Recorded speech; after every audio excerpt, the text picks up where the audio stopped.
हा युनिफॉर्म बघून तुम्हाला समजलं असेल आम्ही विदाऊट कामाला आलो. युनिफॉर्म बघितल्यावर तुम्हाला न कळत तरी असं वाटलंच असेल की हा पेट्रोल पंपावर कामाला आहे का काय. नमस्कार मंडळी, मी ब्लॉगर आद्या. सकाळी कॉलेजला लवकर जायचं होतं त्यामुळे नाश्ता न करता चालतो. मग काय गेलो कॅन्टीन मध्ये आधी नाश्ता करून घेतला. कॉलेज किती महत्वाचं असलं तरी त्यापेक्षा आपलं पोट महत्वाचं आहे, त्यामुळे आधी पोटोबा मग भेटोबा. नाश्ता करून आम्ही गेलो लायब्ररीत. अभ्यास करायला नाही हो, फॅनचं वारं खायला. कारण आमच्या क्लासरूम मधला फॅन बंद पडलाय आणि मला नाही वाटत तो लवकर रिपेअर होईल म्हणून. कॉलेजला जाऊन मी पण एक गोष्ट शिकलो ती म्हणजे मोबाईल वहीच्या आड ठेवून व्हिडिओ कसं काढायचं. एवढं चांगलं टॅलेंट असून पण सरांना ते पटत नाही. चुकून जरी कोणाकडे मोबाईल दिसला तर इन्कम टॅक्सची रेडच पडते लगेच. त्या रेड मध्ये जर मोबाईल गावला तर 3 वर्ष मिळत नाही. लायब्ररीत अभ्यास सोडून सगळं केलं आणि पाय मोकळं करायला बाहेर आलो. तेवढ्यात ह्यो आधी मानव दिसला मला.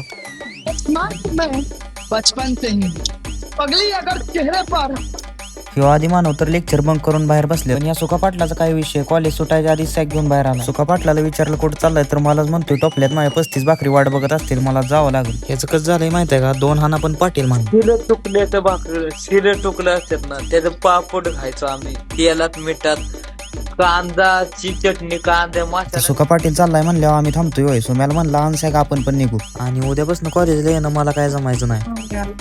बाबा मग मी म्हणतो याला तर संसार म्हणतात, परपंच म्हणतात.